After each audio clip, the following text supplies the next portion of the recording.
So once again, West Indies batsmen were found wanting. It is the norm. First team, second team, third team, whatever. Once we come up against a team that is spin heavy, we are going to be found wanting. And that is exactly what happened in the game today. West Indies batsmen went out there and, they were tied down, they were bogged down. And as a result of that, Nepal secured their first win against a full member nation. Yes, congratulations to Nepal. We definitely look forward to see how they will follow this victory in the second game. But we're going to talk a little bit, my people. We're going to go through the scorecard. Going to talk about some stuff that went on. We definitely need to improve going into the second game. So just give a listening ear and let me know your thoughts in the comment section. Now, like I said in the video this morning, it's a team with a lot of inexperienced players, but inexperienced when it comes down to the international level. But I figured, it's a team that should be able to give a good account of themselves. And they went out there, we bowled first.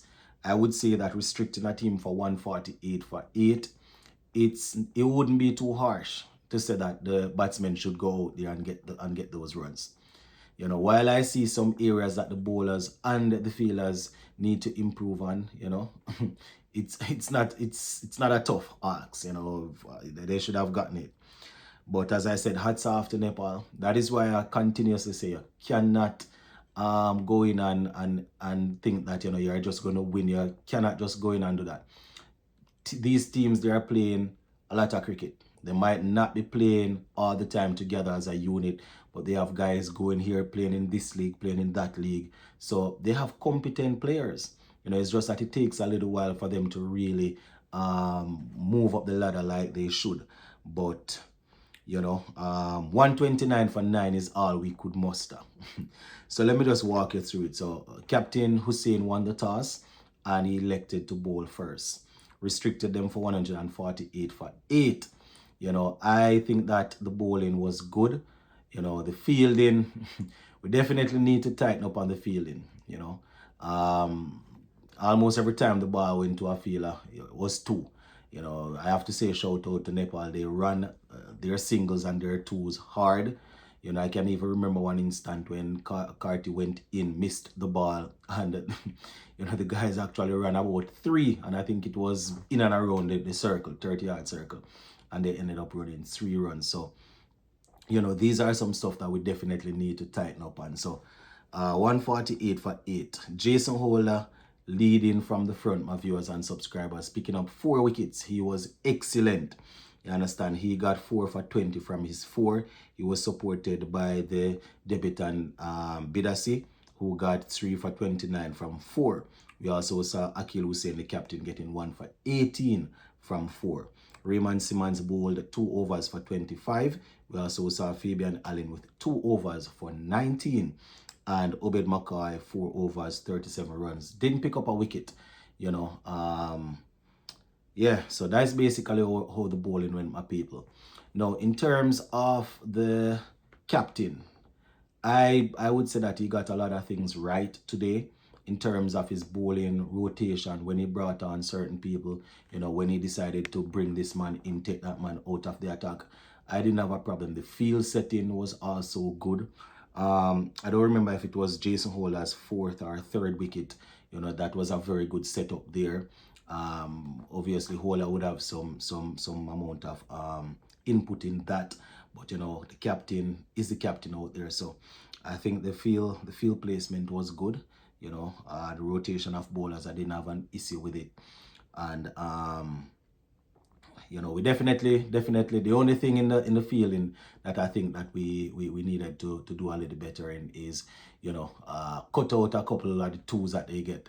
Move to the ball faster. The misfield, we dropped a couple of catches. I think we dropped about 2, if I'm not mistaken. I remember Andrew dropping 1 on the boundary, which went for 6, and Casey Carty juggled a couple, but took them. I don't remember if we dropped any more, but all in all, I would say that the bowlers did what they needed to do. And even though we weren't very sharp in the field, we still got them for under 150. One might say that based on how we started, we should have gotten them for 120, 125. Didn't work that way. Now, when it was time for us to back my people, we we saw our guys, just deciding to return to the dugout real early. From man playing the ball straight to the fielders and running to man just playing some shots that weren't the best. Kyle Mears 5 of 8. He played a ball straight to the fielder. It was his call. Straight to the fielder, took off running, got himself run out. So Kyle Mears didn't get a chance to impact the game like that. Amir Django 19 from 22. Right, so he stayed there for a bit until he was removed. Akeem Ogies 15 from 7 with 2 sixes. Joel Andrew 5 from 11 before he hit one in the sky. Casey Carty, another run out that was, you could almost call it brainless cricket. 16 from 15. Our guys, they just hit the ball straight to the field and start running. It's not yes, no, waiting, right? None of that. Just hit the ball and take off straight to the fielder. He got himself run out, right? Navin Bidasi was down there struggling for a long time. You understand? Until he decided that he didn't want to have any more. He stepped on his wicket and, and went back in. Jason Holler, no magic from him in this game with the bat. Right, he scored 5. Fabian Allen, a little bit too late. 19 from 14 was removed right at the end there. Hussein, the captain, he came and he made it look as if he was batting on a different pitch. 18 from 9 with 2 sixes and 1 4, showing a lot of intent. McCoy didn't trouble the score. He was left not out. So, all in all, my viewers and subscribers, it's the usual thing that we always see. Going for big shots when the boundaries aren't there, you understand, and just making decisions that they are not well thought of, So that is basically how it went in our chase, right? Nepal, in terms of their bowling, Kushal, he picked up 2 for 17. Rohit got 1. Latit got 1. I don't think I gave you the top scorers for Nepal. Let me just go through that real quick. So for them, the captain Rohit, he got 38 from 35, and he was supported by Kushal Malla. He got 30 from 21. Right, so those were the 2 main contributors for Nepal as they put together a winning score of 148. West Indies 129 for 9, losing the game by 19 runs. Right, so definitely we'll have to rewind and come again, because the captain Hussein prior to the game said that they are here to play hard cricket, 3 hard games, and win the series. Well, we're already on the back foot.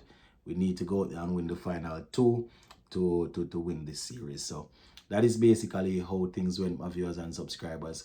It's nothing that we have not seen before. Whether it is our first string team, second string team, third string team, it's nothing that we have never seen before. Get some spinner that can keep the ball good line, good length, and we're going to struggle. I didn't really see any creativeness, like man using their feet and trying to move around and trying to do stuff. Just the usual stand and look to hit. Stand, clear the front foot and look to swing. Just hitting the ball in the sky and things. So I don't want it to seem as if I'm downplaying what Nepal did. They bowled extremely well and they were good in the field. They were extremely good in the outfield. I think they put down probably 1 catch, which was difficult, right? But they were good in the outfield. They took their catches, all the ground balls. They picked up the ground balls real quick, and they also effected a couple of runouts, returning the ball right over the stump. Just good, solid, disciplined cricket from Nepal, and they deserve the win. So we will see what will happen in the next game, but just wanted to walk you all through the scorecard in case you didn't get a chance to see, and also give you my little thoughts on a few other things. Big up.